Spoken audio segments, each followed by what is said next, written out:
Queensland has taken Michael Maguire's bait. Cam Smith today launching a scathing critique of the Blues coach and his team. The Maroons legend says Maguire only started a verbal war because his team simply hasn't been good enough.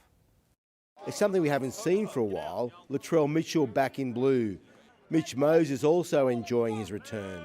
Dylan Edwards still wearing a compression garment on his thigh. And Connor Watson was loving every minute of his first New South Wales session. There's always an injury worry. Liam Martin has turf toe, but his teammates are unaware of his issue. I didn't even know why he was sitting there. I was taking the out of him that he wasn't going to train, and he ended up not training, so I feel bad now. The main battle right now is the verbal one. Blues coach Michael Maguire has set the tone with his glass houses jibe.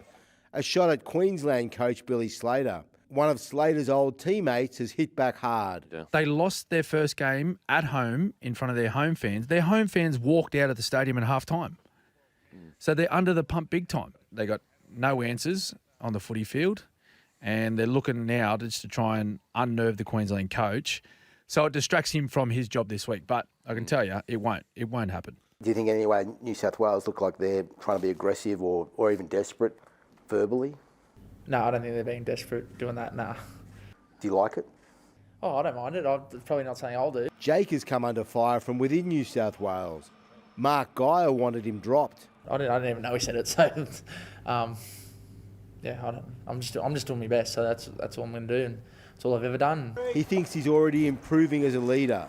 At the first camp, I was probably a bit nervous or whatever, but I'm feeling a lot more comfortable in my shoes this week. Jake spent 51 minutes on the bench in game one, something he says that he's fine with. The Blues are better balanced now with Connor Watson in the side. What's interesting is that Queensland now have a forward-heavy bench, something the Blues were fried over in game one, but Queensland have received little criticism or scrutiny for that. In the Blue Mountains, Danny Weidler, 9 News.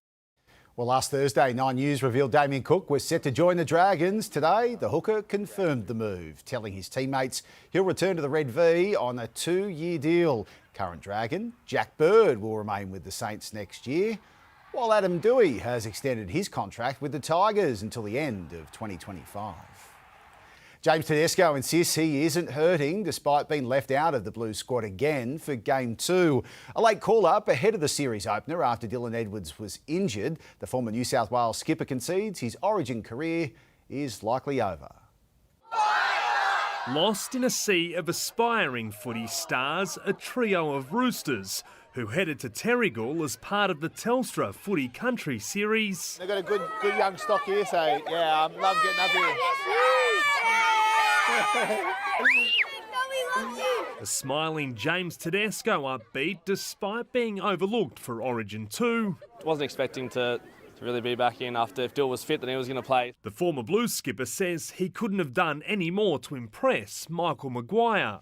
I'm happy with how my game's been going, to be honest. Madge came in and wanted to make some changes, and I'll support that. And I think all of New South Wales should get behind us, get behind the team, and hopefully they can get a win and make it a decider in Game 3. Brandon Smith is back to face the Bulldogs after he was dropped for missing a team meeting. I always learn the hard way. I feel like he learned a small lesson, and he's been dialed in, so I can't wait to play with him on the weekend. The Seagulls are preparing to face Souths without a stack of stars missing through Origin, suspension and injury. Luke Brooks shouldering the load left by skipper Daly Cherry Evans. We obviously lose so much experience and leadership with Ches, so naturally as a half I'm going to have to pick up the slack. The 5'8" will captain the club alongside good mate Nathan Brown. It makes it a lot more special. We actually made our debut together, Brownie and I, so yeah, we've known each other for a while now. Zach Bailey, 9 News.